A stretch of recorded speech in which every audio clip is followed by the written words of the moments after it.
Dear students, let's continue with the chemistry experiments for class 12. 8 experiments we have already written. This is experiment number 9. In this experiment, you will be starting with the food tests.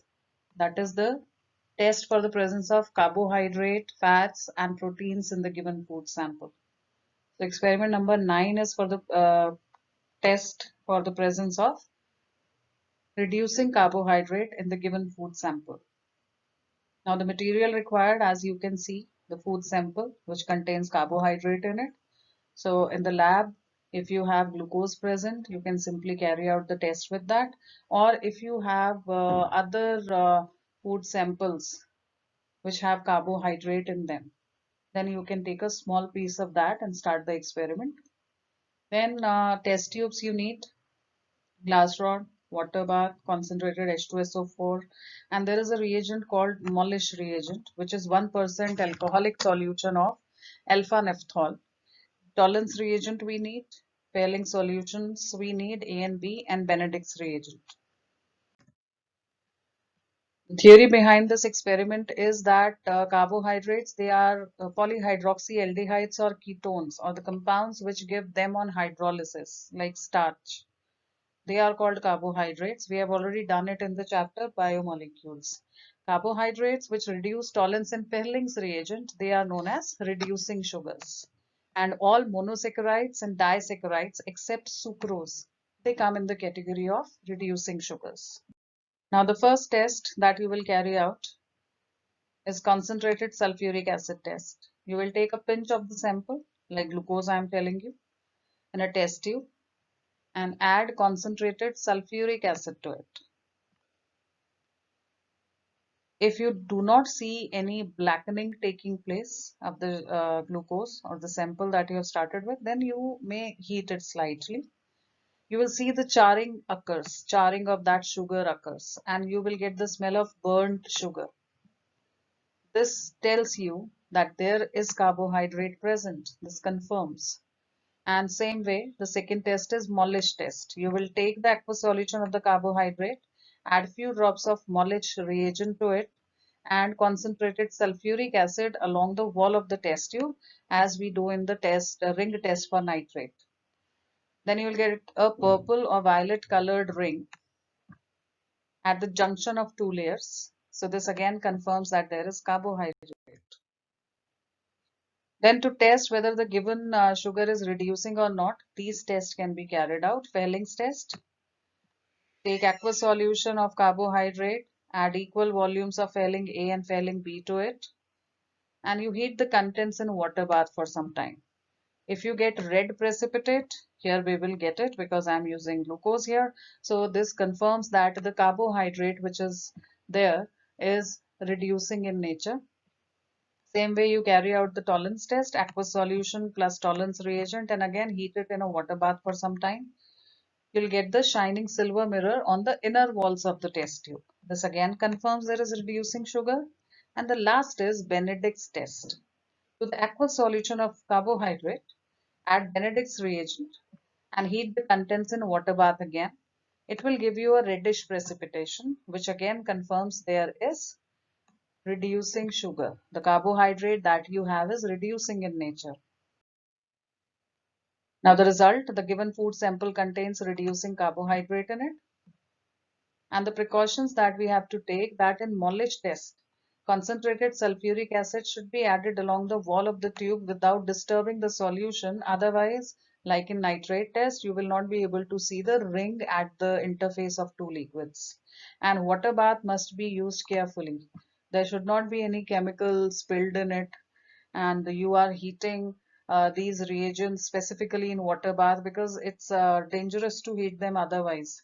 They're highly volatile, and wherever you are making use of alcohol, that should always be heated in water bath, so that water bath which is having so many chemicals getting heated in it should also be handled carefully. Now the reactions involved, concentrated sulfuric acid test is the first one, where we add sulfuric acid to the sugar, the glucose that we are taking in this. And the concentrated sulfuric acid, being a dehydrating agent, removes water from this carbohydrate. and only carbon is left. That is a black mass, which is called, the process is called charring of sugar. So if you generally write the formula for hydrates of carbon, that will be carbohydrates, CxH2O. So if all the H2O is removed, only the carbon is left. That is what is happening here. The next is Fehling's test. So we will add a small quantity of Fehling's A and Fehling's B solution by mixing them in equal quantity. We'll add that to the sample and heat it in a water bath for some time. You will get a red precipitate because of the conversion of the CuO from Fehling's solution to Cu2O. This is reduction, and it's a mild oxidizing agent, Fehling's reagent. So it is oxidizing the aldehyde group to carboxylic group. Then we have Tollens test. This Tollens reagent, which is complex ammonical silver nitrate. We write this in the square brackets like this. It's a complex. This is also a mild oxidizing agent. So it is also oxidizing the aldehyde group from the sample to carboxylic group and itself getting reduced to silver. This is getting deposited on the inner walls of the test tube in which the test is carried out, and you get the silver mirror. And the last test is Benedict's test. In this, the compound, the sample is treated with Benedict's reagent. It's a blue colored solution, and after you heat it for some time, you will get a brick red precipitation as you got in the Fehling's test, because here also you are getting Cu2O, the red precipitate. Now the experiment number 10, that is, we have to test the presence of fats in the given food sample. The material required is the food sample having fat in it, test tube, glass rod, water bath, and potassium hydrogen sulfate crystals, organic solvent like carbon tetrachloride, and filter paper. The theory behind this test is that oils and fats, they are both are triesters of glycerol with higher fatty acids, and triglyceride with higher portion of unsaturated fatty acids are liquid at room temperature. We call them oils. And if the same triester is having more quantity of saturated fatty acids, then they are solids at room temperature and we call them fats. Now, when you carry out the solubility test, first of all, you have to take a few drops of given food sample in 2-3 ml of water. They will make separate layers because fats do not dissolve in water, so it does not dissolve. And when you add a few drops of given food sample in 2-3 ml of carbon tetrachloride, which is an organic solvent, then it is going to dissolve. So we can say that oil or fat present in the given food sample. And then there is a very simple test called spot test. You have to take a small quantity of the food sample on a piece of paper and press it between the folds of the paper. You will notice a translucent spot which grows bigger on heating. It's very commonly observed that if you keep something oily in a packet, paper packet, then you will be able to identify there is something oily inside, because the paper, it develops those oily spots on it and it keeps on growing. After some time, the whole paper bag is having that translucent spot appearance on it. So this shows that there is oil or fat present in the given food sample. And the last test is Ecrolen test. You have to take a few drops of the sample, food sample, and add a few crystals of potassium bisulfate or potassium hydrogen sulfate to it, and then heat it strongly but carefully. And then a pungent, irritating smell of a compound called Ecrolen, which you will see in the equation now, that is produced. So it confirms the presence of oil or fat in the given food sample. The result, the given food sample contains oil or fat in it. And the precautions. We have to be very careful while carrying out the Ecrolen test, because we are heating oil with a particular chemical. So whenever you are heating such liquids or such compounds which have very high boiling point, they retain a lot of heat in them when you are heating them. So you have to be very careful while heating. such food sample, and this applies to every case wherever you have to carry out direct heating on the flame. You need to take small quantity in the test tube and keep the test tube slightly tilted away from everyone. It should not be facing anyone standing around you, and keep shaking the test tube in the intervals. I mean, heat it and then keep removing it from the flame and shake it so that the heat is dissipated properly. So we need to be very careful. Now the reaction involved for ectrolant test: when you heat oil or fat, it gives glycerol, polyhydroxy alcohol, and fatty acid. Now this glycerol, which is formed in the process, it will react with potassium hydrogen sulfate and give this compound called ectrolan, which has the characteristic pungent odor. This is experiment number 11. The last experiment for food tests. The presence of protein is to be tested in this particular experiment. The material required is the food sample. So you can take food sample like milk, which has protein, obviously, or you can take small quantity of gram flour. That is besan that we use. Put it in water and then just take the liquid, just shake it properly, let it settle down, and take the decant the upper liquid in another test tube. Use this, you will get the test. Glass rod is required, water bath, NaOH solution, copper sulfate solution, and concentrated nitric acid is required. The theory behind this is that proteins, they are the polymers of amino acids. We all know about it. And they are made by condensation polymerization.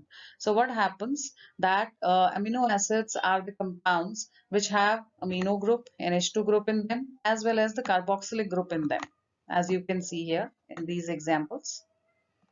And if you take two molecules of this type, then they condense. In condensation, they lose water molecule, and the two molecules of amino acids, they are getting bonded through the peptide bond, that is CONH group, which is also called amide linkage or peptide linkage. So when many units of amino acids join through condensation like this, they give you a polypeptide, which is called protein. The test that we have to carry out, the first one is biurate test. In this test, two small quantity of the suspension of food sample, as I told you about the gram flour one, and 1 ml dilute solution of NaOH and a few drops of copper sulfate.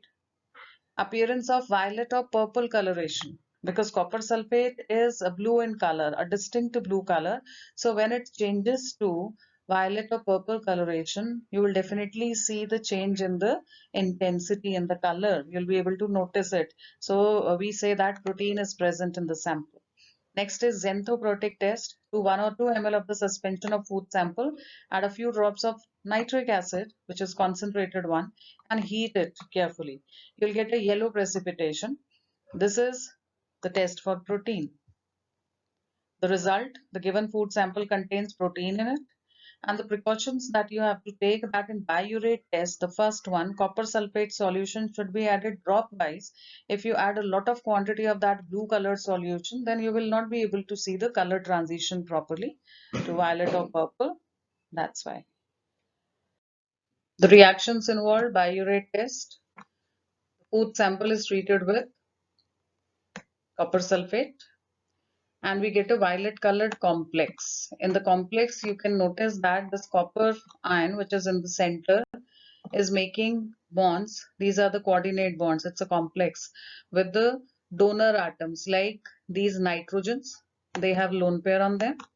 So this is how they are making bond with it. And water molecules, oxygens also have lone pair. So this is how we get this complex. And the next one is xanthoprotic test. Food sample is reacting with nitric acid, and in this process the only change that happens is nitration. NO2 group comes here. So this particular compound has yellow color, that's why we get the yellow precipitation. That is all about food tests.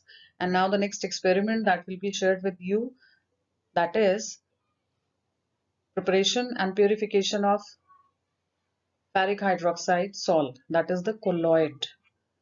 Thank you.